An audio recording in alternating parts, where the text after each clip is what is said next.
Nani anasaidia?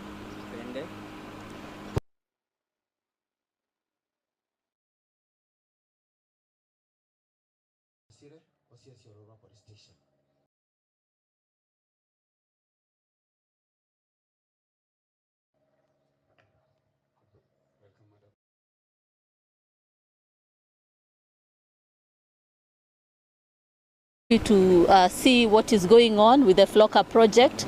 FLOCA project has been implemented all over the country in all the 47 counties, and we have been conducting monitoring and evaluation in terms of implementation to ensure that it is aligned, to ensure that communities are, there's improved livelihood in the communities, and to ensure that even our waters, our forests, we are conserving the biodiversity as well, and also ensuring that we are protecting and ensuring that there's no land degradation.